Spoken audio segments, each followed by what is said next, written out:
বাংলাদেশের বাইরে পৃথিবীর বিভিন্ন প্রান্তে যেখান থেকে চ্যানেল আই দেখছেন আপনাদের সকলকে সাদর আমন্ত্রণ তৃতীয় মাত্রা দেখবার জন্য। সাম্প্রতিক নানা বিষয় নিয়ে আলোচনার জন্য আমার সঙ্গে স্টুডিওতে রয়েছেন আমার বসা আছেন বাংলাদেশ জাতীয়তাবাদী দল বিএনপি চেয়ারম্যানের উপদেষ্টা এবং ঢাকা বার অ্যাসোসিয়েশনের সাবেক সভাপতি অ্যাডভোকেট মাসুদ আহমেদ তালুকদার এবং আমার ডানে রয়েছেন সাবেক সংসদ সদস্য লেখক কলামিস্ট গোলাম মাওলা রনি। স্বাগত আপনাদের দুজনকে তৃতীয় মাত্রায়। ধন্যবাদ।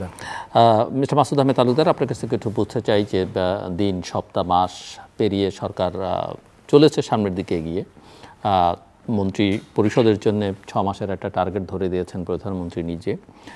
প্রধানমন্ত্রী নিজে অনেক সাধারণ হওয়ার চেষ্টা করছেন, কিন্তু ওনার এই সাধারণ হওয়াটা অনেকে আবার ওনার নিরাপত্তা নিয়েও উদ্বেগ প্রকাশ করছেন ওনার এই প্রবণতাটা দেখে। এবং সব মিলিয়ে কতটা আসলে পারফর্ম সরকার করতে পারছে এই প্রশ্ন কিন্তু উঠতে নানা ক্ষেত্রে শুরু করেছে। আমরা যদি বলি যে এখন যেমন এই যে মধ্যপ্রাচ্যের যুদ্ধের যে অভিঘাত, এনার্জি বা পাওয়ারের যে ক্রাইসিস আস্তে আস্তে শুরু হচ্ছে, এগুলো আসলে কিভাবে মোকাবেলা করা যাবে সেটা নিয়ে যথেষ্ট সংশয়ের বিষয় আছে। দ্বিতীয়ত আমরা দেখছি আইন শৃঙ্খলা পরিস্থিতি, সেখানেও খুব একটা ভালো নিয়ন্ত্রণ নিয়ে আসা যাচ্ছে না এখন পর্যন্ত। অনেকেই মনে করেন মব কালচারটা এখনও থেকে গেছে, মন্ত্রী পরিষদের কেউ ইতিমধ্যেও স্বীকার করেছেন সেটা। কোনো ক্ষেত্রে দেখা যাচ্ছে যে পুরনো সরকারগুলোর, বিশেষ করে আওয়ামী লীগ সরকার এবং অন্তর্বর্তীকালীন সরকারের একটা বড় প্রবণতাও সরকারের মধ্যে দেখা যাচ্ছে যে অস্বীকার করবার একটা প্রবণতা, যার দায় তার না সেটাও অস্বীকার করতে চায়। যেমন ধরেন একটা অর্থনৈতিকভাবে ধ্বংসস্তূপের মধ্য থেকে বাংলাদেশ যাত্রা শুরু করেছে, অন্তর্বর্তীকালীন সেটাকে ফিক্স করতে পারেনি, বরং তারাও কিছু জটিলতা তৈরি করেছে। সরকারের বয়স মাত্র নির্বাচিত সরকারের 1 মাসের খানিকটা বেশি। যুদ্ধের কারণে energy crisis, fuel crisis, oil crisis এগুলো দেখা যাচ্ছে, কিন্তু সেখানেও সরকার বলছে না সব ঠিকঠাক আছে। এই দায় এটা অস্বীকার করবার যে আমার মজুত নেই, এই সংকট আমাদের সবাই মিলে মোকাবেলা করতে হবে, আমরা সরকার ফিক্স করবার চেষ্টা করছি, সেটা না বলে সরকার কেউ বলছেন যে আমরা প্যানিক ছড়াতে চাই না। কিন্তু বাস্তবতা যদি আপনি না বলেন এবং মানুষ যখন সংকটটা ফেস করবে তখন আপনি আসলে কীভাবে মোকাবেলা করবেন? সব মিলিয়ে আসলে সূচনাটা কেমন হলো আমি আপনার কাছ থেকে বুঝতে চাইছি। নট নেসেসারি যে আমি যা বলছি আপনাকে সেটাই অ্যাড্রেস করতে হবে। জি, আপনাকে ধন্যবাদ জনাব গোলাম মাওলা রনি এবং আমাদের বক্তব্য যারা শুনছেন। দেখুন, একটা সরকার নির্বাচনে জয়ী হয়ে সরকার গঠন করলেন 17ই ফেব্রুয়ারি। 1 মাস 7 দিন 8 দিন হলো এই সরকারের বয়স। আপনি দেখেন অনেক উল্লেখযোগ্য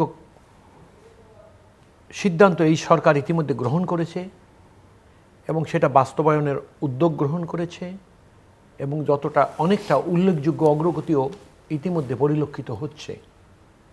অর্থাৎ একটা সিদ্ধান্ত গ্রহণ করা এবং সেটাকে বাস্তবায়ন করা একটা সময় সাপেক্ষ ব্যাপার, কিন্তু ইনিশিয়েট করতে গিয়ে যে সূচনাটা মানুষের কাছে ধরা পড়ছে, আপনি দেখবেন আমাদের সুশীল সমাজ বা আমাদের বিশেষজ্ঞ সমাজ যারা, তারা কিন্তু প্রশংসাসূচক বক্তব্য দিচ্ছেন।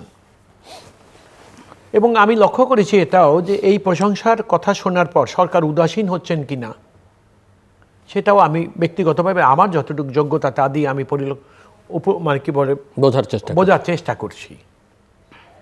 আমার কাছে মনে হচ্ছে সরকার অনেক সমস্যাকে আইডেন্টিফাই করেছে, যেটা অনেক আগের থেকে আইডেন্টিফাইড, এবং সেই জিনিসগুলো চিহ্নিত করার পরে তাকে একটা ধারাবাহিকভাবে কোনটার আগে কোনটা অগ্রাধিকার পাবে সেই অনুসারে সরকার তার কার্যক্রম চালিয়ে যাচ্ছে। এখন হঠাৎ করে কিছু ক্রাইসিস বিশ্বব্যাপী যখন তৈরি হয়ে গেল, বাংলাদেশ তো আর গ্লোব থেকে ভিন্ন কোনো দেশ না, তার কিছু প্রভাব বাংলাদেশের উপরে পড়বে এবং পড়ছে, এটাই স্বাভাবিক। কিন্তু আপনি দেখেন যেমন ফুয়েল ক্রাইসিসের যে কথাটা আপনি বললেন, আমি এ যাবৎকালে আজকে পর্যন্ত যেটা দেখি, আমি ফুয়েল আমার গাড়িতে ফুল করেছি এবং আমি দেখেছি যে আসলে ওরকম কিছু নেই। মানুষ অনেকে এই লাইন কিসের, কিংবা ঢাকায় যে গাড়ির সংখ্যা কমে গেছে এবং কিংবা কোথাও দেয়া হচ্ছে না, কোনো পাম্প বন্ধ, কোনো পাম্পে আপনার চাহিদা মতো দিচ্ছে না, একটা রেশনিংয়ের মতো করছে। দেখুন, আমি আপনাকে খুব খোলামেলা বলি, এখন সময়টা ঈদের, লম্বা একটা ছুটি, আপনি জানেন যে কেউ কিন্তু সরকারকে অভিযুক্ত করছে না, আমি অভিযুক্ত কথা বলছি না, আমি অভিযুক্ত কথা বলছি না, বা আপনি অভিযোগ করার পরে আমি উত্তর দিয়ে সরকারকে একদম আমি তুলসী পাতা বানাবার চেষ্টাও করছি না। আমি বাস্তবতা যতটুকু আমার অনুধাবন সেটা আমি প্রকাশ করছি। তাহলে আপনি দেখেন এত এই যে 2 দিন ওয়ার্কিং ছিল 24-25, তার মানে আপনি একটা না দেখেন আপনি 28 তারিখ পর্যন্ত ছুটি।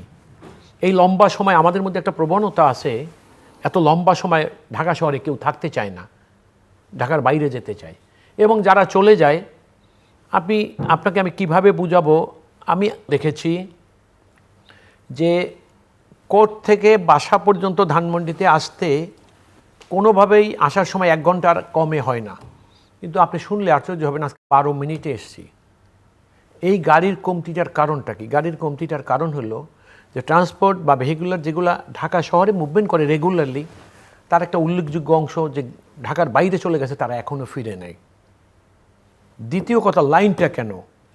এই লাইনটার হলো যে মানুষ মনে করতেছে আমাদের দেশের সবচেয়ে বড় সমস্যাটা হলো, সমস্যা না থাকলেও মানুষ অনুমান করতে এত পছন্দ করে যে হয়তো আজকে না থাকলেও কালকে একটা সমস্যা হয়ে যেতে পারে। এবং সেখানেই দেখবেন এই যে ব্যক্তিকেন্দ্রিক হিসাব বা চিন্তাভাবনা আমাদের মানুষদের, তারা মনে করছে যে ঠিক আছে আজকে না হোক। আপনি দেখুন, প্রথম আমি দেখেছি যে সেরাট ইন্টারকন্টিনেন্টালের উল্টো দিকে একটা পেট্রোল পাম্প আছে, সেই পেট্রোল পাম্প থেকে তেল নেওয়ার জন্য সায়েন্স ল্যাবরেটরি পর্যন্ত গাড়ি লাইন ছিল।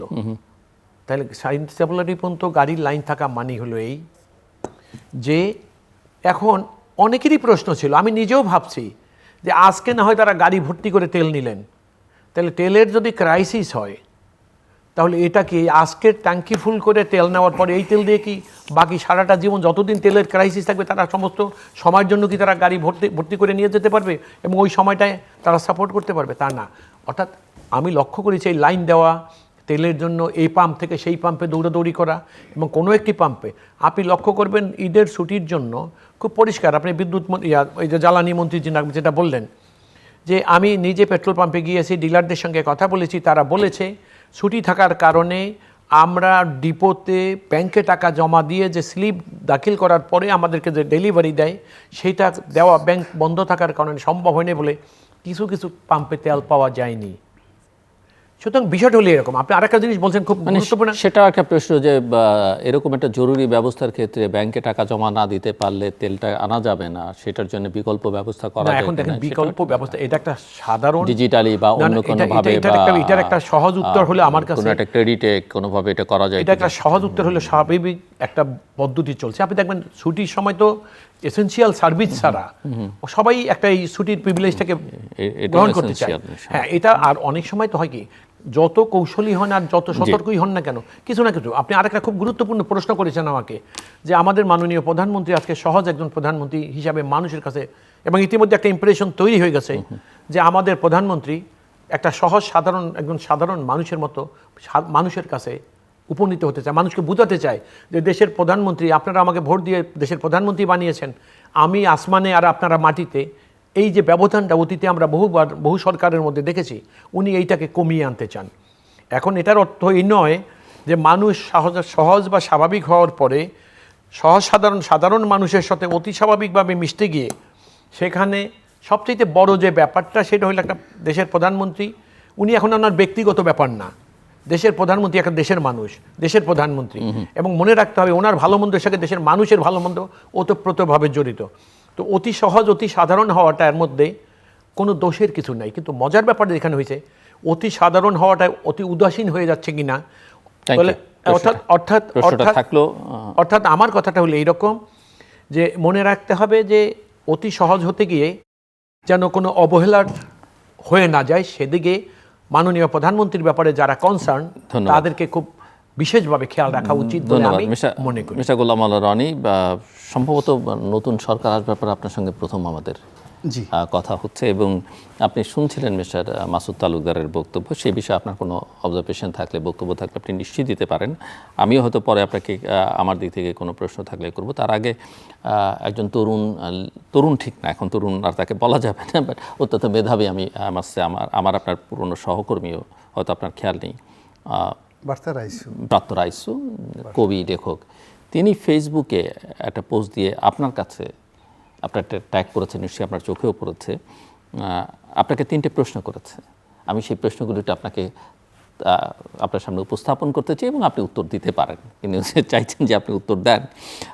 প্রশ্ন 1, যে আমি কি তার ভাষায় বলবো না আমার ভাষায়? আপনি বলেন। আচ্ছা, আপনাকে যে ঈদের দাওয়াতে যমুনায় ডাকা হলো না, এটাতে আপনি দুঃখ পেয়েছেন কিনা, নাকি বিরক্ত হয়েছেন, নাকি খুশি? এই অনুভূতির পেছনে কারণ আপনি উত্তরটা তো দেবেনই, এবং সেই সঙ্গে আপনার অনুভূতির কারণটা কি সেটাও ব্যাখ্যা করবেন। আপনি খুশি হলে কেন খুশি, আপনি বিরক্ত হলে কেন বিরক্ত, আপনি দুঃখী হলে কেন দুঃখী।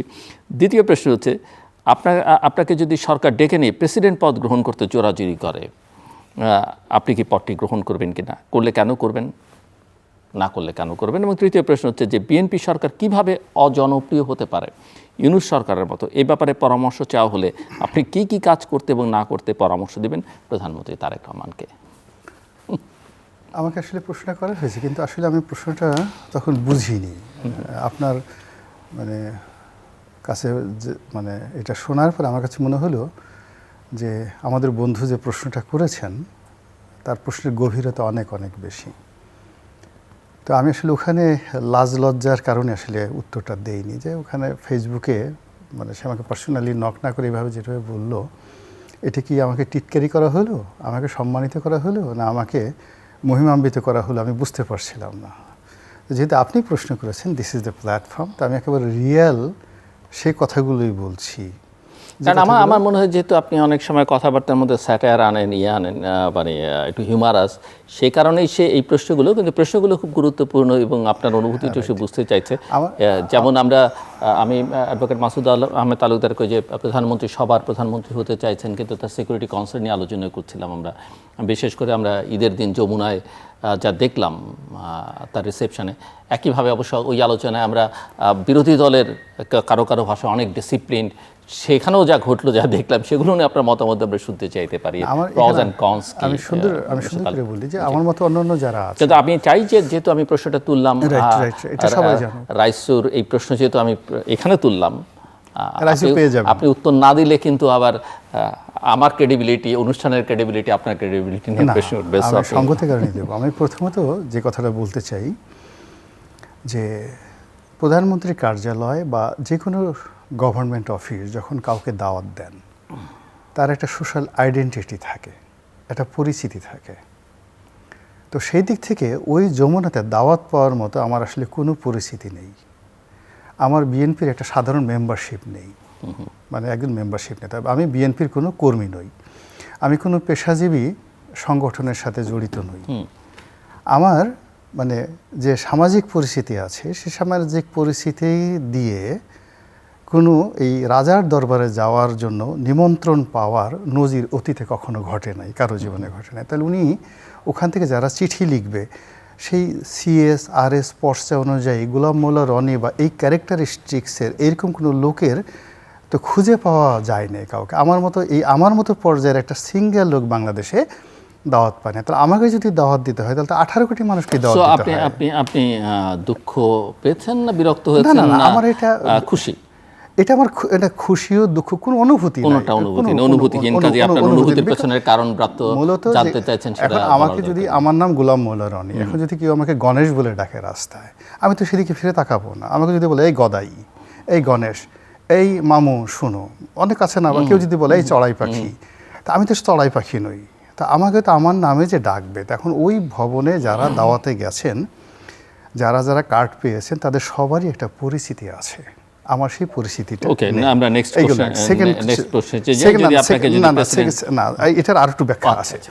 একটা হলো পরিস্থিতি, মানে সামাজিক পরিস্থিতি, নামের কারণে অবস্থান করে। 3 নম্বর হলো যে কারোর সাথে পার্সোনাল রিলেশনশিপ। আমার সঙ্গে মাননীয় প্রধানমন্ত্রী জনাব তারেক রহমান সাহেবের সঙ্গে জীবনে কোনো দিন ফেস টু ফেস দেখা হয়নি। তো ওনার সঙ্গে আমার কখনো দেখা হয়নি, নেভার এভার ইন লাইফ।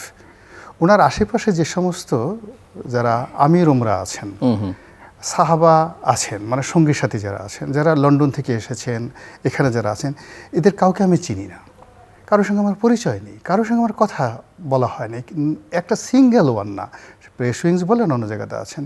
এখন মানে এরকম আমাকে কে দাওয়াত দিবে? আমাকে তো ওখানে জিন আসবে না, ফেরেশতা আসবে না, আসমান থেকে কোনো মানে যাকে বলা হয় না যে কেউ ইলহাম করে বলবেন এই লোকটা একটা বাংলাদেশে একটা কুতুবে আলম আছে যে এসে টকশো করে, জিল্লুর রহমান সাহেবের সাথে খুব ভালো খাতির, মাঝে মধ্যে মাসুদ আলম তালুকদার সাহেবের সাথে সে টক শো করে, অন্তত এই উসিলায় তাকে একটা দাওয়াত দেওয়া দরকার। I don't have any introduction with anybody, ওই হাউজের কারোর সাথে আমার কোনো সম্পর্ক নেই। তো যার জন্য আমার আসলে যে ক্যাটাগরি আছে দ্য লাইফ, আমার যে কিন্তু গুরুত্ব আছে আপনি নিঃসন্দেহে আপনার ক্যাটাগরি অনেক উন্নত মানের, না হলে রাইসু যেহেতু আপনাকে না, রাইসু যেটা সোশ্যাল প্ল্যাটফর্মে প্রশ্নটা করেছে তার নিশ্চয়ই কারণ আছে, এবং না, আপনি তো রাইসু লেখক, কথক সব হিসেবে এবং সেই সাবেক অনুযায়ী সংসদ সদস্য। তাহলে রাইসুরও দাওয়াত পাওয়া উচিত ছিল, সে কি দাওয়াত পেয়েছে? সে তো পায়। আমি জিনিসটা এই গেল একটা। 2 নম্বর হলো যে এই যে প্রেসিডেন্ট পদ করতে জোরাজুরি করা হয়, প্রেসিডেন্ট, এটা নিয়ে আমি একটা কাহিনী বলি যে এক লোক, যে এক চাচা তখন বলছে যে ধরেন আপনি একদিনের জন্য প্রধানমন্ত্রী হলেন বা আপনাকে প্রধানমন্ত্রী বানালো, সে রাগ হয়ে গেছে যে ফাজলে আমরা জায়গা পাবো না, আমি করি ভিক্ষা, আমি মানুষের ভিক্ষা পাই না, একজন ভিক্ষুকরা এসে তুমি প্রশ্ন করতেছে যে আপনি যদি প্রধানমন্ত্রী হতেন, তো বলো যে যদি মনে করেন রাখেন নিয়ে আপনার মনে করেন, আপনার প্রশ্নটাই তো ঠিক মতো হয় নাই। ফার্স্ট থিং হলো এদেশে যারা প্রেসিডেন্ট হয়েছেন বা আগামীতে হবেন, দে হ্যাভ হিউজ কোয়ালিটি, যে কোয়ালিটির মানে প্রেসিডেন্টের দূরের কথা, প্রেসিডেন্ট ভবনের ধারে কাছে যাওয়ার মতো অবস্থা আমার নেই। ফলে যেদিকে আকাশের দিকে তাকানো কিছু কিছু জিনিস আছে, তাকালে শরীরে আগুন ধরে যায়, বুঝতে পারছেন ঘটনাটা। তা আমার যে অবস্থান, সেই অবস্থান থেকে আমি হালকা ইউটিউব করি, মাঝে মধ্যে ফেসবুকে 2 সেন্ট স্ট্যাটাস দিই, 1 সেন্ট 2 সেন্ট 3 সেন্ট যদি আমার কোনো একটা স্ট্যাটাসের কারণে মনিটাইজেশন আসে, আমি খুশিতে টকবক হয়ে যাই। আর কোনো একটা স্ট্যাটাস দিলে যদি একটু ভালো লাইক হয়, কমেন্ট হয়, আমার চাহিদা এই পর্যন্তই। আমার ছোটো একটা ব্যবসা আছে, এই পর্যন্ত থাকে। আমার এখানে কিসের রাজা কিছু মধ্যে, আমি একটা মানে দলের আমার একটা সাধারণ মেম্বারশিপ নেই। আরেকটা কোশ্চেন কি যে বিএনপি সরকার কিভাবে অজনপ্রিয় হইতে পারে ইউনূস সরকারের মতো, এই ব্যাপারে পরামর্শ চাইলে আপনি কি কি কাজ করতে বা না করতে পরামর্শ দেবেন প্রধানমন্ত্রী তারেক রহমান? প্রধানমন্ত্রী হলো যে আমার মতো এরকম লেদুগুদু ধরে ধরে ধরে আইনে এইভাবে শুধু গণভবনে বারবার 4-5 বার দাওয়াত দিলেই মোটামুটি শেষ, আর কিছু করা লাগবে না আর কি। মানে আমাকে মানে আমার মতো লোক যারা আছে তাদেরকে একটু গণভবনে যদি মাঝে মধ্যে দাওয়াত করা হয়, এবং তারা যদি গণভবন তো এখন আর নেই, মানে যমুনাতে দাওয়াত করা হয়, এবং তারা যদি প্রধানমন্ত্রীর সামনে যায়, একটু কোলাকুলি করে, দেখা সাক্ষাৎ করে, এতেই মোটামুটি সরকারের যে জনপ্রিয়তা যতটুকু আছে এটা শেষ হয়ে যাবে, আর কিছু করার দরকার নেই। তো এই হলো আমার অ্যানসার আর কি। মিস্টার মাসুদ তালুকদারের অবজারভেশন, তার সরকারের পারফরম্যান্স সব মিলিয়ে তিনি যেটা বলছেন, সরকার মাসুদ যেটা বলছেন সেটা এটা is a very new government, মাত্র 1 মাস হলো। তো 1 মাসে সরকারের কাছে আমরা কি চাইবো? আপনি ওই বিষয়ে আমি আপনি জানতে চেয়েছিলাম যে যমুনা, ঈদের দিনের যমুনা আর ঈদের দিনের বিরোধী দলীয় নেতার শুভেচ্ছা বিনিময় পর্ব, ঈদের দিনের, হ্যাঁ এটা নিয়ে খুব ইন্টারেস্টিং। ঈদের রেস্ট আমাদের এখনো কাটেনি, আমরা একটু অনেকে ছুটি ছাটার মধ্যে আছেন। এটা হলো যে এটা নিয়ে খুবই একটা যাকে বলা হয়, আমাদের দেশে সত্যিকার অর্থে সবাই একটু ওভার অ্যাক্টিং করতে চাচ্ছে, যে যার মতো করে যেখানেই থাকছে সবাই একটু ওভার অ্যাক্টিং করতে চাচ্ছে। তাতে আমার কাছে মনে হলো যে বিরোধী দলীয় যিনি নেতা, তার যে বয়স, তার যে চেহারা, তার যে সুর, তার যে আকার আকৃতি, তার যে দাড়ি মোবারক, তার যে পোশাক, মানে এর সঙ্গে আসলে উনি যে কাজগুলো করতে চান এটা আসলে মানায় না। তো আমাদের দেশে অতীতে অনেকেই তো বিরোধী দলীয় নেতা ছিলেন, শেখ হাসিনা ছিলেন, বেগম খালেদা জিয়া ছিলেন, আর অনেকেই ছিলেন, কিন্তু উনি এমন কিছু করছেন এখানে দাঁড়িয়ে যে কাজগুলো অতীতে কেউ কখনো করেনি, এমনকি অন্য কোনো দেশে করেনি। তো সেই দিক থেকে উনি এই বিদেশি কূটনীতিবিদদের বা বিভিন্ন লোকদেরকে দাওয়াত করছেন, দাওয়াত করে কাউকে সামনে থেকে জড়িয়ে ধরছেন, কাউকে পিছন থেকে জড়িয়ে ধরছেন, কাউকে কুলাকুলি করছেন। ইটস এ যাকে বলে এক্সট্রা অর্ডিনারি ডিফারেন্ট। মানে কোনো বিদেশি লোক বসে আছে, তারপর শেষে ওখানে কোনো রকম যাকে বলা হয়, এটা আমি কোনো বাঙালি কালচারও দেখিনি। আমরা সাধারণত গ্রাম বাংলায় যেটা দেখি, বিআই বা শ্যালক, আপনজন লোক আছে না, তারা বসে আছে, পিছন দিক থেকে আমরা তার চোখ টিপে ধরি বা জড়াই ধরি, বলো তো আমি কে, বা পিছন থেকে সাথে জড়িয়ে ধরে। এখন তো শালা দুলাভাইয়ের সাথে যেরকম একটা সম্পর্ক থাকে, মধুর সম্পর্ক, ওই রকম এখন সেই শালা দুলাভাইয়ের যে সম্পর্কটি আমাদের আবহমান বাংলা, সবাই আমরা এই কাজগুলো করি। আমার মনে হয় আমরা 3 জনই কম বেশি এই সেম কাজটা আপনজনের কাছে জীবনে একবার হলেও করছি ছোটোকালে। কিন্তু একজন মানে বিরোধী দলীয় নেতা রাষ্ট্রীয় অনুষ্ঠান এবং কোনো একটা রাষ্ট্রদূত, তাও আবার বিদেশি, তিনি বসে আছেন আর পিছন দিক থেকে তাকে সারপ্রাইজ দেওয়ার জন্য এইভাবে জড়িয়ে ধরে আবার যেন তেন জড়িয়ে ধরা না, জোরে জোরে জড়িয়ে ধরেছে, জড়িয়ে ধরে তার পিঠের সাথে যেভাবে তিনি তার মুখ ঘষাঘষি করেছেন, এটা নিয়ে সামাজিক মাধ্যমে যে ট্রল হচ্ছে, সে ট্রলটা যারা রাজনীতি করেন সবারই কিন্তু ইজ্জতে লেগেছে। এবং এর কারণ দেখেন, জামাতও কিন্তু অত্যন্ত একটা সেনসিটিভ দল। তারা বলছে যে আমরা তো এটা কাজটা করতে চেয়েছি আন্তরিকতা দেখানোর জন্য, যদি এর মাধ্যমে কোনো ভুল হয়ে থাকে, ভ্রান্ত হয়ে থাকে, আমরা ক্ষমা প্রার্থী এবং আমরা সতর্ক থাকব ভবিষ্যতে এই ধরনের ঘটনা যেন না ঘটে। আমি মনে করি যে জামাতে এই বিবৃতিটা অত্যন্ত স্মার্ট এবং সময়োপযোগী এবং উই শুড স্যালুট। যে ভুল ভ্রান্তি সবারই হতে পারে, এখন সেই ভুল ভ্রান্তির উপর বসে থাকলে তো হবে না। জামাত সেটা স্বীকার করেছে, সবার কাছে বলেছে, আমরা সেটা ধরে নিলাম যে ঠিক আছে, যাকে জড়িয়ে ধরেছে সে যদি আপত্তি না করে তাহলে আমাদের এত আপত্তি দরকার কি? তার শরীরে সহ্য হয়েছে, আমাদেরকে চোখে সহ্য হবে না? আবার যে দল এত বড় একটা বৃহত্তর দল, সে তো বিবৃতি দিয়ে বলেছে যে যেটা নিয়ে সামাজিক মাধ্যমে খুব ট্রল হচ্ছে, তো এটা আমাদের কোনো মন্দ উদ্দেশ্য ছিল না। আমরা আন্তরিকতা শো করার জন্য, হৃদ্যতা দেখানোর জন্য আর ওই অনুষ্ঠানটিকে আনন্দমুখর করার জন্য, সেলিব্রেট করার জন্য আমরা এই কাজটা করেছি। তারপরে যদি দৃষ্টিকটু কিছু হয়ে থাকে, কারো খারাপ লেগে থাকে, আমরা আগামীতে সতর্ক থাকবো যেন এই ধরনের ঘটনা না ঘটে। আমি দ্যাটস অল।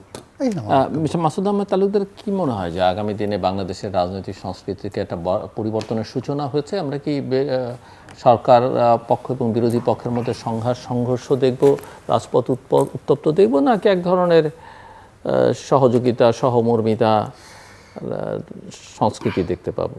দেখুন, আমাদের সামাজিকতা বা কালচারের মধ্যে একটা কথা আছে যেটাকে অতি কথন বলে, বা ইংরেজিতে যেটাকে ওভারডুইং বলে। এটা একটা প্রবলভাবে আমাদের কালচারের মধ্যে আমরা লক্ষ্য করি। আপনি দেখেন, একটা নির্বাচন হয়েছে, বিএনপি এবং তার সমর্থকরা 2/3 মেজরিটি পেয়ে সরকার করেছে। জামাত এবং তার অ্যালাই যারা ছিলেন তারা একটা পরিমাণ সংখ্যায় তারা জিতেছে এবং তারা বিরোধী দলে চলে গেছে। বিরোধী দলের কাজ হলো সরকারের কার্যক্রম, পলিসি, এই সব বিষয়গুলোকে সমালোচনা করা গঠনমূলকভাবে। কিন্তু মজার ব্যাপার হলো, আমার কাছে যেটা মনে হলো যে এই 37-38 দিন সরকারের বয়সকালের মধ্যে এই যাবৎকালে সরকারের বিরুদ্ধে যে সমস্ত বক্তব্যগুলো বিরোধী দল এবং বিরোধী দল সমর্থিত লোকরা দিয়ে যাচ্ছে, তার বেশিরভাগটাই হলো অনুমান ভিত্তিক। আপনি দেখেন, জুলাই সনদ নিয়ে একটা পার্লামেন্টারি কমিটির একটা মিটিং হয়েছে, আপনি লক্ষ্য করেছেন বোধহয়। এবং সেখানে যে বক্তব্যটা আমরা পেয়েছি সেটা হলো এই, যে একটি রাজনৈতিক দল একটা অবস্থার মুখোমুখি না হয়ে আলাপ আলোচনার পর সিদ্ধান্ত গ্রহণ করার আগে তারা এমনভাবে প্রপাগান্ডা চালাচ্ছিলেন যে বিএনপি সংসদে 2/3 মেজরিটি পাওয়ার পর সে তার অবস্থান, কমিটমেন্ট থেকে সরে গেছে। কিন্তু আপনি দেখেন, গত 1 মাস যাবৎ বা 40 দিন যাবৎ যে কথাগুলো তারা যেভাবে প্রচার করেছে, সিদ্ধান্ত হওয়ার পরে আপনি বলেন, আমরা যদি বলি যে তারা এই অবান্তর আচরণ করেছিল এতদিন, এবং আমরা যে কথাটা প্রত্যেকটা মানুষ নাগরিক হিসাবে, আমরা যে যাই হই না কেন, আমরা তো দেশের নাগরিক, আমাদের তো একটা নাগরিক আইডেন্টিফিকেশান আছে, we are identified that we are the citizen of the country. তাহলে আমরা কি মনে করতে পারি না যে ওনারা এই অবান্তর কথাই বেশিরভাগ বলে যাচ্ছে? ওনারা যা সমস্যা হিসেবে উপস্থাপন করছে সেটা তাদের কল্পনা, বাস্তবতার থেকে তারা অনেক দূরে। অর্থাৎ আরেকটা বড় সমস্যা হয়েছে কোনখানটায় জানেন? এই জুলাই সনদটাকে একটি রাজনৈতিক দল মনে করতেছে যে এটা কেবলমাত্র এটা তাদেরই ব্যাপার, এবং এইটা বাস্তবায়ন করা বা এটার বাস্তবায়নের পক্ষে। জুলাই সনদটা কিন্তু কোনো একটি বিশেষ রাজনৈতিক দলের নয়। জুলাই সনদটা ছিল, আপনি কি মনে করছেন এটা তারা ইমোশনালি আপনাদের ব্ল্যাকমেইল করছে? ইমোশনে এটা চালাকি করে করছে, ব্ল্যাকমেইল করছে, এটা অপকৌশল করে করছে। অর্থাৎ তারা বুঝাতে চাচ্ছে, মানে ব্যাপার হয়ে আপনি দেখবেন, একটা মানুষ তো দেশে সমাজে চলমান প্রক্রিয়ার মধ্যে কিছু কিছু ঘটনা ঘটে যাবে, সেই ঘটনার থেকে সরকার সেই সমস্যাগুলো কিভাবে অ্যাড্রেস করে, সেটা ন্যাচারাল ক্যালামিটিস হতে পারে, অথবা ইনস্ট্যান্ট কোনো কিছু সিচুয়েশন থেকে হয়ে যেতে পারে, অথবা কারো ব্যর্থতার কারণে হতে পারে, সেই সব জিনিসগুলোকে সমালোচনা করবে, এটাই। কিন্তু যেখানে কোনো সমস্যাই নাই, সমস্যা হতে পারে, ইফ ওই যে কি বলে যে আমার ফুপুর যদি গোপ হইতো তাহলে আমার বাবারা 4 ভাই হইতেন। এইরকম কল্পনা করে যদি কেউ মনে করে যে ওইটা করলে ওইটা হবে বা ওইটা হইতো, বিরোধী দল যদি এইরকম আচরণ করে, শোনেন আপনি মনে রাখবেন বিরোধী দলের দায়িত্বপূর্ণ আচরণ জনগণের কাছে খুব বেশি গ্রহণযোগ্য তখনই হয় যদি অনুমান ভিত্তিক ধারণা থেকে তারা সরে যায়, তারা বাস্তবতাকে সঠিক সময় সঠিকভাবে চিহ্নিত করবে এবং এটা সঠিক সমাধান বা সঠিক সম্ভাব্য সমাধান তাদের মতো করে যেটার প্রস্তাবনা সেটা উপস্থাপন করবে, যাতে সরকার সেখান থেকে কিছু গ্রহণ করতে পারে। এবং সরকার যদি সত্যিকার অর্থেই তার কর্ম বা দায়িত্বের প্রতি উদাসীন থাকে এবং মনে করে যে আমরা অবহেলা করে ফেলছি বা অবহেলা করার মতো কোনো সম্ভাবনা আমাদের মধ্যে তৈরি হচ্ছে বা হতে যাচ্ছিল, তাদের সমালোচনায় আমরা যে পথ থেকে সরে গেছিলাম সেখান থেকে আবার সঠিক পথে আসছি এবং সঠিক কার্যক্রম গ্রহণ করে আমরা আসলে যেটা করণীয় সেটাই আমরা করছি। এটাই কিন্তু মানুষ বিরোধী দলের কাছ থেকে আশা করে।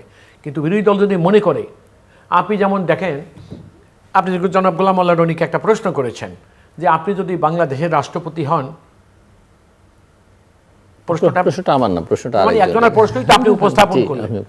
এখন এই যে বিষয়গুলা, এই যে বিষয়টাই আপনি দেখেন না, if I were a king, if I were a king, তাহলে এগুলো তো হিউমার। এই হিউমারাস বিষয়গুলোকে যদি কেউ মনে করে, আপনি দেখেন সবচেয়ে দুঃখজনক হলো কোন কারণে প্রশ্নটা হয়তো ওনাকে করা হচ্ছে যে এর মধ্য দিয়ে উনি অনেক কঠিন কথা শক্ত কথা বলেন হয়তো। না না, উনি বলছে বা উনি ওনার মতো করেই বলে গেছে। কিন্তু আপনি একটা জিনিস দেখেন, আপনি এই জুলাই সনদ বাস্তবায়ন নিয়ে যে নাটকটা চলছে, এবং আপনি দেখবেন একটা রাজনৈতিক দলের কয়েকজন চিহ্নিত মানুষ তারা এজেন্ডা ভিত্তিক তারা বলে যাচ্ছে বিএনপি জুলাই সনদের নিয়ম থেকে চলে গেছে, বিএনপি জুলাই সনদ করবে না, জুলাই সনদ না হইলে, আমি জনাব গোলাম মোল্লা রনির মুখেও একদিন শুনেছি একটা টেলিভিশনে কথা বলতে যে বিএনপি যদি জুলাই সনদ বাস্তবায়ন থেকে সরে যায় তাহলে, এবং বিএনপি উনি এমনও বলেছেন জনাব গোলাম মোল্লা রনি, আমার if I am not wrong, যে জুলাই সনদ এখান থেকে বিএনপির সরে যাওয়ার কোনো সুযোগ নাই এবং বিএনপিতে 2টা ওত নিলেন না, আগামী রাজনীতি যে অসহিষ্ণু হয়ে যাবে এটার বিএনপি ইতিমধ্যে তার বীজ বুনে গেলেন। এটা ওনার মুখের কথা, আমি if I am not, he was addressing in a television. তো এখন এটা আমি অনেকদিন না কয়েকদিন আগের কথা বলছি, সেই জন্য পুরো কথাগুলো আমার মনে নাই, কিন্তু মেসেজটা ঠিক এইরকম। এখন আপনিই দেখেন,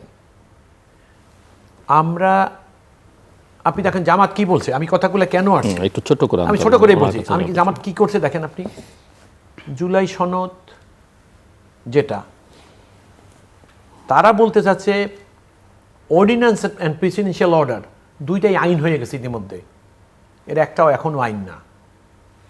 অর্থাৎ presidential order is not a law, আর অর্ডিন্যান্সটা হলো যখন সংসদের অনুপস্থিত থাকে তখন দেশটা চালাবার জন্য তাৎক্ষণিক কোন আইনের প্রয়োজন হলে ওইটা অর্ডিন্যান্স দিয়ে পূরণ করতে হয়। তাইলে আপনি দেখেন এখানে কি হলো, আমি এই কথাটা আপনার এখানে আরও বলেছি, জুলাই সনদ বাস্তবায়নের জন্য রেফারেন্ডামের কোনো প্রয়োজন ছিল না। রাজনীতিবিদরা ঐক্যমত্য পোষণ করেছেন যে আমরা পরবর্তী নির্বাচনের পরে এটা সংসদে যাব। আপনি দেখেন যেই সংসদ, আপনি সংসদে যে হইচই করছে বিরোধী দল প্রথম দিনে, কত দুঃখজনক দেখেন, আমি সেখানে উপস্থিত ছিলাম, আমার খুব কষ্ট লাগছে কোন কারণে। তারা বলে কি, দেখেন দ্বিচারিতা কাকে বলে, ওনারা বলতে চাচ্ছেন যে বাংলাদেশের মহামান্য রাষ্ট্রপতি ওত ভঙ্গ করেছে। কিভাবে, উনি কিভাবে ওত ভঙ্গ করলেন, উনি বলেছিলেন নাকি যে শেখ হাসিনা পদত্যাগ করেছে সেই জন্য সংসদ ভেঙে দিলাম। সেখানে রেফারেন্স হিসেবে উপস্থাপন করলে একটি পত্রিকার কথা বলে, সেখানে ইন্টারভিউ দিয়ে তিনি বলেছিলেন যে আমার কাছে তার পদত্যাগপত্র নাই। এইটা নিয়ে উনি দ্বিচারিতা করছে, সেই কারণে ওনারা মনে করে কত দ্বিচারিতা দেখেন আপনি, যেই মহামান্য রাষ্ট্রপতি আইনের বিধান অনুসারে যেই সরকার করলেন, আপনারা দেখেন এটাও বলে, আমি অনেকের মুখে শুনেছি তাদের, যে নির্বাচন হওয়ার কথা 2029-এ, তাহলে 2029-এর নির্বাচন এখন কিভাবে? রাষ্ট্রপতি সংসদ ভেঙে দিয়েছেন, রাষ্ট্রপতি সংসদ ভেঙে দিয়েছেন, একটা ইলেকশন হয়েছে আর্টিকেল 123-তে অফ দি কনস্টিটিউশন, 148-এ আপনি ওত পড়লেন, সেইখানে আপনি দ্বিতীয় ওত পড়ার সুযোগ আপনি কোথায় পাইলেন? থ্যাংক ইউ, আমি আসছি আপনার কাছে। অর্থাৎ তাইলে আমার লাস্ট কথাটা ছিল এরকম। লয়ের ছাত্র আর ওই যে কূটনীতিকের আমি ওই কথাটা একটু বলবো, কূটনীতির ওই কথাটা একটু না বলে পারছি না। দেখুন, একটা কূটনৈতিক শিষ্টাচার আছে এই দেশে। while the country was under British rule, সেখানে একজন ভদ্র মহিলা এসে এখানে ব্রিটিশ গভর্নমেন্টের এখানে এসে দেখলেন যে দুইজন পুরুষ লোক একজন আরেকজনের কান্দে হাত দিয়ে হাঁটতেছে। তো ওই মহিলার কালচারটা হইল যে বিশ্বের সব দেশেই পুরুষ কাঁধে হাত দিয়ে কখনো হাঁটে না। সাধারণত কাঁধে হাত দিয়ে হাঁটে কোনো পুরুষ লোক, কোনো স্ত্রী লোকের। তো উনি এই দৃশ্য দেখে বলছে এটা তো সাংঘাতিক একটা অ্যাবনর্মালিটি। তখন উনি করলেন কি, যে মিশন নিয়ে দেশে আসছিলেন তাৎক্ষণিকভাবে সেটা শর্ট করে দেশের বাইরে চলে গেলেন, এই দেশে আর থাকলেন না। আপনি দেখেন যারা বিদেশি কূটনৈতিক ওইখানে ছিলেন তারা প্রত্যেকে কিন্তু আমাদের কালচারকে সম্মান করেছে। পাঞ্জাবি পরেছিলেন, আপনি লক্ষ্য করেছেন, সবাইকে সম্মান করে আমাদের কালচারকে। কিন্তু দুর্ভাগ্যজনক আমাদের যেটা হইলো, ওই যে উনি যেরকম বললেন সালাদুল্লাহ ভাই মস্কারা করার মতো যেগুলা করেছে, কত আনপ্লিজেন্ট। আপনি একজন কূটনীতিককে শারীরিকভাবে স্পর্শ করতেছেন, এটা যে কত দুঃখজনক। এবং এটা আমাদের কূটনৈতিক মহলে এখন সেইটা তো আর তাদের মানে নিজস্ব প্রিভিলেজ কমিউনিকেশনের মধ্যে এটা আলাপ আলোচনা হচ্ছে, এটা হয়তো পাবলিসাইজ করবে না বা আমরা জানতেও পারবো না, কিন্তু কিছু কিছু জিনিস দেওয়া পরবর্তী কার্যক্রম আমরা দেখতে পারবো। তো এই জিনিসগুলো এখন মুশকিল হইল। Thank you. আমি আসবো আবার আপনার কাছে। এটা গোলাম মাওলা রনি, কোন বিষয়ে আপনি শুনছিলেন ওনার কথা এবং ওনাকে যেগুলো আমি প্রশ্ন করেছিলাম তার প্রেক্ষিতে জুলাই সনদ, সংবিধান সংস্কার পরিষদ, রাষ্ট্রপতির ভূমিকা। আপনি রাষ্ট্রপতি হলেন, এখন যিনি রাষ্ট্রপতি তার বক্তব্যগুলো আমি শুনছিলাম, সবগুলো এখানে দ্বিমত করার মতো কিছুই নেই। শুধুমাত্র আমার বক্তব্যের ব্যাপারে আমি অন্য প্রসঙ্গে যাব, মানে না, আমার ব্যাপারে সে যে বক্তব্যগুলো দিয়েছে সেই ব্যাপারটা যেহেতু তার মনে নেই, আমি এটা স্মরণ করাই দিই। প্রথম বিষয় হলো যে আমি যখন সংস্কার কমিশনের বৈঠকগুলো হচ্ছিল, সব টকশোতে গিয়েছি, আমার নিজস্ব পডকাস্টে আমি যে কথাগুলো বলেছি যে বিএনপি বিপুল ভোটে জয়লাভ করবে। জয়লাভ করার পর এই যে এখন যা কিছু হচ্ছে এর একটাও মানবে না, মানার কোনো প্রয়োজন মনে হবে না। ফলে এই যে যা কিছু সময় ক্ষেপণ হচ্ছে বোগাসবো, এখানে যত টাকা ব্যয় হচ্ছে সেই ব্যয়গুলো আলটিমেটলি অপচয়ের, একটাও বিএনপি মান্য করবেন। এখন অবস্থার প্রেক্ষাপটে বিএনপি শুধুমাত্র ধৈর্য ধারণ করছে যে আগে বিয়েটা হোক, তারপরে দেখা যাবে। এই ছিল আমার জুলাই সনদ, তারপর শেষে সংস্কার কমিশন সম্পর্কে বিএনপির মনোভাব।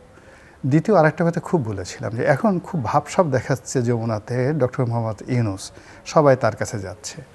কিন্তু যেদিন তারেক রহমান সাহেব বাংলাদেশে আসবেন সেই দিন তার গৃহকে কেন্দ্র করেই বাংলাদেশে মেলা বসবে। একজন মানুষও ডক্টর মোহাম্মদ ইউনূসের কাছে যাবেন না। উনি যেভাবেই আসেন না কেন, সমস্ত অ্যাটেনশন তারেক রহমান সাহেবের দিকেই দেশবাসীর থাকবে। দ্যাট ওয়াজ মাই টক। আর লাস্টে যেটা মানে তারেক রহমান সাহেব প্রধানমন্ত্রী হওয়ার পর যে কথাটা আমি বলেছি, এটা হলো একটা যাকে বলা হয় প্রাকৃতিক কথা। রাজা কখনো মিথ্যা বলেন না, রাজা কখনো মানে প্রজার মতো চলেন না, এবং রাজার জীবনের বিনিময় হলো তার কমিটমেন্ট রক্ষা করতে হয়। তা আমি ডক্টর মোহাম্মদ ইউনূসের সঙ্গে জনাব তারেক রহমান সাহেবের কী কথা হয়েছে লন্ডনে আমি জানি না, দুজনের কেউ বলেনি। আমি ওইটার প্রেক্ষিতে বলেছি যে ওখানে যদি জনাব তারেক রহমান সাহেবের কোনো কমিটমেন্ট থাকে ডক্টর মোহাম্মদ ইউনূসের প্রতি, সেই কমিটমেন্টটা আল্লাহর ওয়াস্তে তাকে অক্ষরে অক্ষরে পালন করতে হবে। আর যদি তিনি এই কমিটমেন্টের একটা সিঙ্গেল জিনিস মান্য না করেন, পালন না করেন, ক্ষমতায় বসে তিনি যদি ভুলে যান, তাহলে যেটা হবে সেটা হলো তার সরকারের যে বরকত, এই বরকতটা প্রাকৃতিকভাবে নষ্ট হয়ে যাবে। এর কারণটা হলো ডক্টর মোহাম্মদ ইউনূস যত খারাপ হোক না কেন, ওই বৈঠকে তারেক রহমান সাহেবকে তিনি বিশ্বাস করেছেন। বিশ্বাস করার পর তার যে প্ল্যান ছিল, প্ল্যান এ বাদ দিয়েছেন। তার সাথে কিংস পার্টি ছিল, তালাক দিয়েছেন। তার সঙ্গে জামাতের যে সম্পর্ক ছিল তাদেরকে আউট করে দিয়ে তার সমস্ত কিছু অল তালাকের প্রশ্ন যখন বললেন তখন ওটাকে সেপারেশন বা পরকীয়া বলতে হবে। অলরাইট, উনি সব কিছু বিএনপির দিকে মোতওয়াজ্জ করেছেন এবং সারা বাংলাদেশে কেউ বিশ্বাস করেননি যে ফেব্রুয়ারি মাসে নির্বাচন হবে। এবং নির্বাচন হওয়ার পরেও ডক্টর মোহাম্মদ ইউনূস ক্ষমতা হস্তান্তর করবে কেউ বিশ্বাস করেননি, কিন্তু তিনি তারেক রহমান সাহেবকে বিশ্বাস করে এই কাজগুলো করেছেন। ফলে তারেক রহমান সাহেবকে এই বিশ্বাসের মর্যাদাটা রাখতে হবে। যদি না রাখে তাহলে তার প্রতি যে খোদাই, মানে ক্ষমতা তো আল্লাহ দেয়, ক্ষমতা আল্লাহ দেয়, এবং তিনি যেভাবে অলৌকিকভাবে 25 তারিখে এলেন, যেভাবে সংবর্ধিত হলেন, যেভাবে ইলেকশন হলো, মানে প্রত্যেকটা জিনিস যদি আপনি ডট মিলান, মনে হলো যে স্বয়ং আল্লাহ এক একটা জিনিস হুকুম করেছেন আর একটার পর একটা ঘটনা ঘটেছে।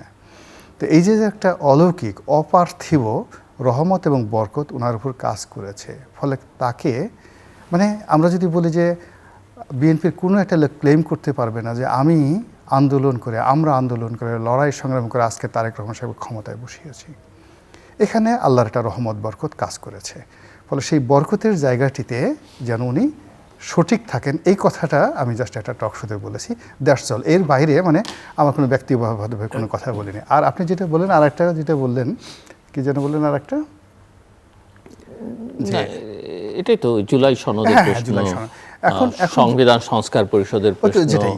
রাষ্ট্রপতির অধীনে বা এই রাষ্ট্রপতি থাকবে কি থাকবে না, তাকে মানা হবে কি মানা হবে না, সে এখন প্রশ্ন। মানে ওটা যদি ধরেন আপনি এখন ডক্টর মোহাম্মদ ইউনূস ভার্সেস যেমন উনি বা প্রথম দিনের অধিবেশনের কথা উল্লেখ করেছেন, অনেকেরই কষ্ট লেগেছে, অনেকে ক্ষুব্ধ যে অধিবেশনের দিন যখন জাতীয় সঙ্গীত বাজছিল তখন জামায়াতে ইসলামী এবং এনসিপির সংসদ সদস্যরা সেখানে দাঁড়িয়ে শ্রদ্ধা জানাননি। হাসনাত আব্দুল্লাহ তো দাঁড়িয়েছেন এবং তিনি সবাইকে মানে হাসনাত আব্দুল্লাহর হুকুমেই তো জামাতের লোকজন তাদের শেষের দিকে, তার আগে যখন না একটা ব্যাপার চিন্তা করুন, জামাত তো এখানে তাদের ইমানি দায়িত্ব পালন করেছেন। জামাত কখনই কোনো গানকে জাতীয় সঙ্গীত হিসাবে মান্য করেননি। তারা মনে করেন না যে কিন্তু জীবন প্রথমবারের মতো শহীদ মিনারে যখন গেছেন রাষ্ট্রাচার পালন করতে বিরোধী দলীয় নেতা হিসেবে, তখন এটাকে অ্যাটলিস্ট রাষ্ট্রাচারের অংশ হিসেবে তো তারা ভাবতে পারেন। আমরা তো অন্য দেশের জাতীয় সঙ্গীত হলো দাঁড়িয়ে যাই। এখন শুনে তারা চলে কোরআন অনুযায়ী, হাদিস অনুযায়ী, আল্লাহর হুকুম অনুযায়ী। তারা তো গোলাম মোল্লা রনি, জিল্লুর রহমান, মাসুদ তালুকদারের কথা মতো চলবে না। ইভেন তারা যা কিছু করে তারা বলতেছে যে কোরআন এবং সুন্নাতে গান গাওয়া হারাম এবং সেই গান গাওয়ার সময় দাঁড়িয়ে থাকা হারাম। আবার সেই গান যদি কোনো হিন্দু রচনা করে এটা তো আরও খারাপ। আবার হিন্দু যেন তেন হিন্দু না, ভারতীয় হিন্দু এবং সে দাঁড়িয়েও রাখে কিন্তু নামাজ পড়ে না। তো সেই হিন্দু যদি কবি নজরুল লিখতো সেটা না হয় বিবেচনা করা যেত। তো ওই মহান জাতীয় সংসদে গিয়ে কবি নজরুল আবার কীর্তনও আরও অনেক কিছু করছে। যাই হোক, এখন তারা যে বিশ্বাসগুলো করে বা যে প্রচারগুলো করে, ওই প্রচারের উপর তারা ওই সংসদের মধ্যে স্থির ছিল। তো এটা তো তাদের একটা ইমানি দায়িত্ব, ইমানের জজবা, এটা তো খারাপ কিছু না। অন্যদিকে এই রাষ্ট্রপতির প্রতি তাদের অনেক রাগ, রাষ্ট্রপতিকে দেখলে তাদের মেজাজ গরম হয়ে যায়। তো এখন ওই যে রাষ্ট্রপতি যে তাদের সামনে উপস্থাপন করা হয়েছে এবং বিএনপির যারা কর্তা ব্যক্তি তারা কেবলমাত্র ওই দিন 11 দলীয় লোকজনদেরকে বিরক্ত করার জন্য, তাদেরকে উত্তেজিত করার জন্য, তাদের শরীরে জ্বালা যন্ত্রণা সৃষ্টি করার জন্য ওই দিন শাহাবুদ্দিন চুপ্পু সাহেবকে রাষ্ট্রপতিকে সংসদে এনেছেন। উদ্দেশ্য এই যেন রাষ্ট্রপতিকে দেখে তারা দৌড়ে বের হয়ে চলে যায়। এটা জামাতের লোকজন বুঝতে পেরেছে, এই জন্যই তারা আসলে বিএনপির প্রতি খুব রাগ। তাদের ঘটনা হলো যে আওয়ামী লীগের একজন রাষ্ট্রপতি, তাকে বাদ দিলে এমন কি ক্ষতি হতো, এত মানুষকে বাদ দেওয়া হলো, এত কিছু করা হলো, ওনাকে জেলে নিলে তার এমন কি ক্ষতি হতো, তা না করে শুধুমাত্র আমাদেরকে অপমান করার জন্য, আমাদেরকে যাকে বলা হয় এখান থেকে উত্তেজিত করার জন্য সেই কাজ করেছে। এবং রাষ্ট্রপতিও ভেরি স্মার্ট, সে ওরা যখন লাফাচ্ছিল, তিড়িং বিড়িং লাফাচ্ছিল, সে কিন্তু এই হাত দিয়ে এরকমভাবে দেখাচ্ছিল ওয়েট সি, তারপরে গাল একটু বাঁকা করে সেটা মুচকেটা হাসি দিয়েছে। আমি এটাকে বলছিলাম যে হাসিটার যে সৌন্দর্য, এটা মোনালিসার মতো। সে একবার ওদের দিকে হাত এরকম করেছে, তারপরে হাসি দিছে। এবং আরও আশ্চর্যের ব্যাপার হলো ডক্টর মোহাম্মদ ইউনূসের দিকে তাকিয়ে সে একবার চোখ টিপ মারছে, এরকম করে একটা চোখ টিপ মারছে। তো ইট ওয়াজ ইউনিক, মানে এই যে এবার জাতীয় সংসদে যা কিছু হয়েছে ইট ওয়াজ ইউনিক। দেখুন, আমি এনার একটা কথা বলি, স্বৈরাচার পতনের আন্দোলন কিন্তু এক দফা আন্দোলন। এই এক দফা আন্দোলন প্রথম বিএনপি ঘোষণা করেছে। যারা কোঠা আন্দোলন করেছে তারা স্বৈরাচার আন্দোলনের পতনের আন্দোলনে কিন্তু তারা তাদের কোঠা আন্দোলন পরিত্যাগ করে এসেছিলেন, কথাটা আমাদের মনে রাখতে হবে। আর জনাব গম্বালা রনি যে একটা কথা বলেছেন, উনি একটু হিউমার করে কথা বলেন, খুব মজা লাগে। সেই জন্য দেখা গেল যে উনি যেটা বুঝাতে চান অনেকেই উল্টাটা বুঝে ফেলেন। আমি জানি হয়তো এক্ষেত্রে সেটা হবে না। এটা নিশ্চিত থাকেন, বিএনপি কখনো বলেনি যে আমরা জুলাই সনদ বাস্তবায়ন করব না। আজ পর্যন্ত সরকারের কোনো গুরুত্বপূর্ণ ব্যক্তি এ কথা বলেনি, এবং শুধু এটাই বলেছে যেটা নিয়ম নীতিকে অনুসরণ করেই করতে হবে। এবং আপনি দেখেন সেইটাই কিন্তু আলটিমেটলি হচ্ছে। আরেকটা জিনিস আপনি দেখবেন, বিএনপি আন্দোলন করেনি স্বৈরাচার পতনের। এটা কেন বলা হয়, আমার জনাব গোলাম মোল্লা রনির মুখেও তখন আমি এইরকম একটা কথা শুনি, তখন আমার একটু কষ্ট হয়। কারণ বিএনপি নিরন্তর আন্দোলন ছিল 16-17 বছর, সেটাই কিন্তু স্বৈরাচার পতনকে ত্বরান্বিত করেছিল, বা এক দফা আন্দোলনকে যখন সবাই সমর্থন করেছে সেইভাবে। কোরআন সুন্নাহর কথা আপনি যেটা বলেছেন, জামাতের এবারের নির্বাচনের আগে জামাতের স্লোগানই ছিল প্রত্যেক বছরের নির্বাচনে আল্লাহর আইন, সৎ মানুষের শাসন। আমি বলতে পারি, আপনারা নিশ্চিত থাকতে পারেন, এবারের জাতীয় সংসদ নির্বাচনের আগে কোনো সংসদীয় আসনে বা আজকে যিনি বিরোধী দলের নেতা বা জামাতের যিনি আমির, তিনি কোথাও কোনো জায়গায় বলেন নাই আমরা আল্লাহর আইন এবং সৎ মানুষের শাসন কায়েম করব। কারণ তারা বুঝে গেছে যে এইটা মানুষ গ্রহণ করতে চাচ্ছে না। তাইলে বিষয়টা হলো কি, এই জিনিসটাকে তারা ছেড়ে দিয়ে চলে গেছেন। আল্লাহর আইন, সৎ মানুষের শাসন, এটা তারা নিজেরাই ভুলে গেছেন।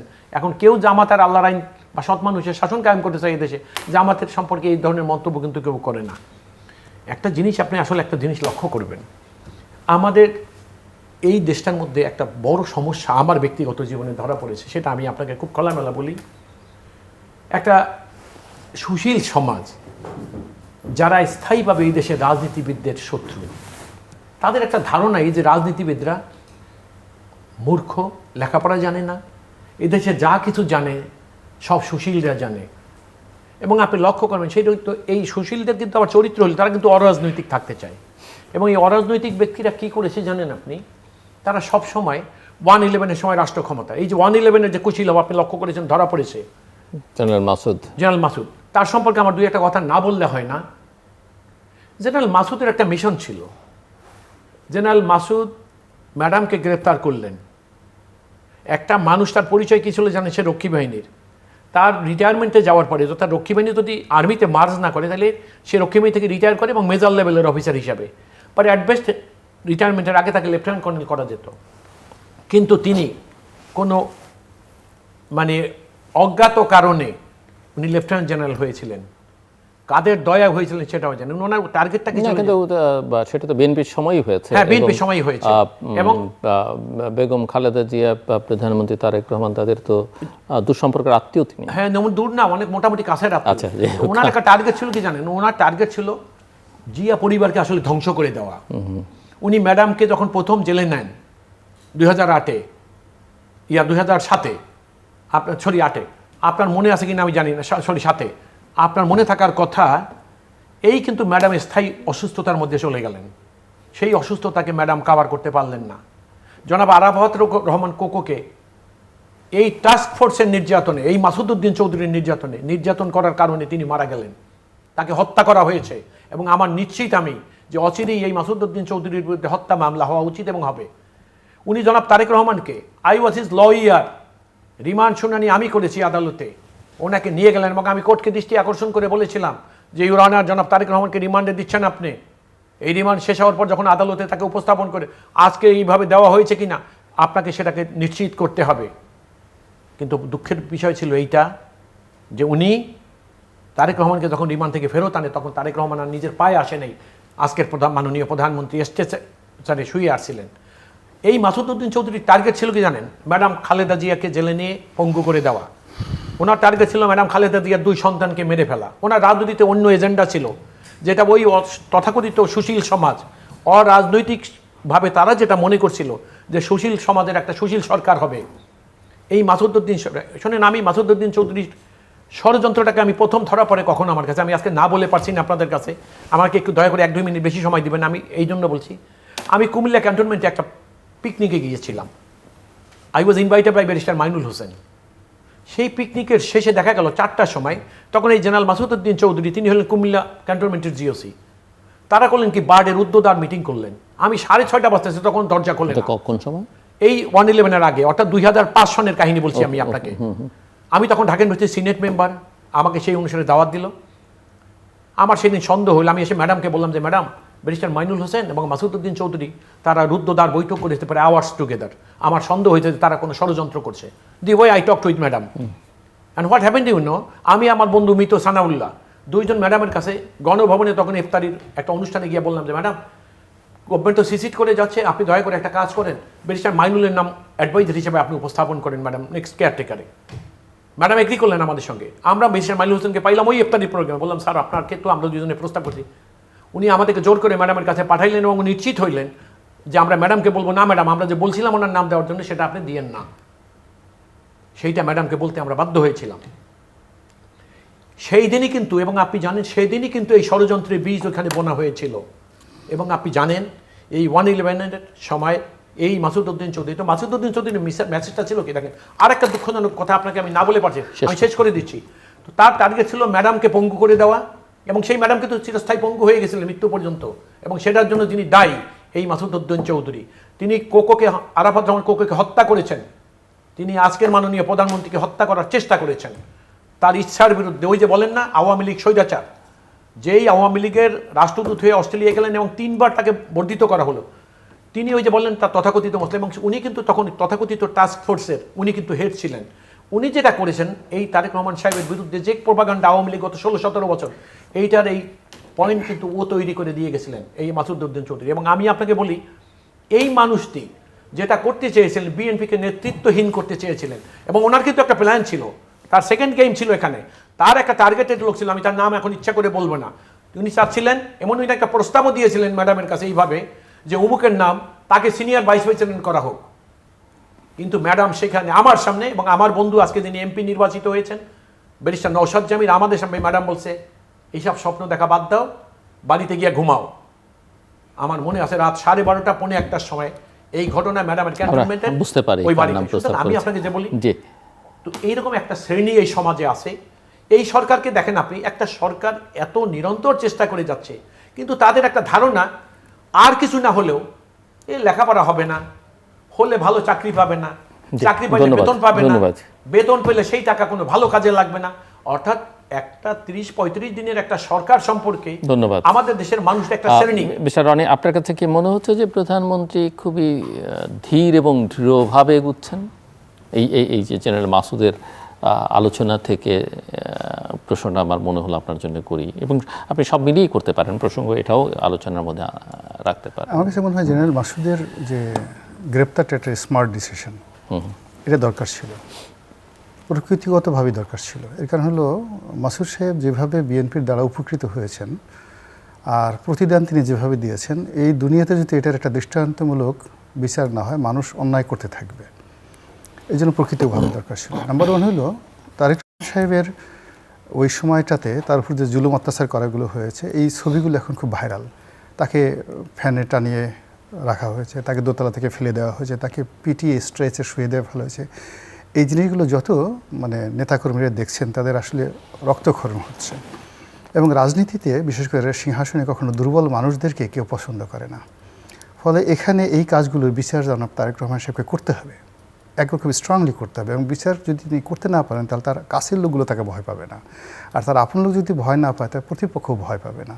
ফলে এখানে আসলে কোনো দয়া মায়া বা এখানে ওয়াজ নসিহতের বিষয় না। এখানে যে রাজনীতিতে এখানে তাকে যারা ক্ষতিগ্রস্ত করেছে, সেটা যেহেতু তিনি রাজনীতিতে আসছেন, তাকে এটা রাজনৈতিকভাবে সমাধান করতে হবে, বিচার করতে হবে। তো সেদিক থেকে আমার মনে হয় যে তার গ্রেপ্তার, তার বিচারের এই প্রক্রিয়াটা ঠিক আছে। কিন্তু ওই যে ম্যান পাওয়ারের জন্য তাকে গ্রেপ্তার হয়েছে, এগুলো না করে উনি যেভাবে বলেন ডাইরেক্ট সরাসরি হত্যা মামলা যা করছে ওইগুলোভাবে মামলা করে ওইভাবে তার বিচার করে ডাইরেক্টলি অ্যাকশন নেওয়া উচিত। এবং শুধু মাসুদ উদ্দিন চৌধুরী নয়, তার সঙ্গে বিএনপির অনেক লোক জড়িত ছিল।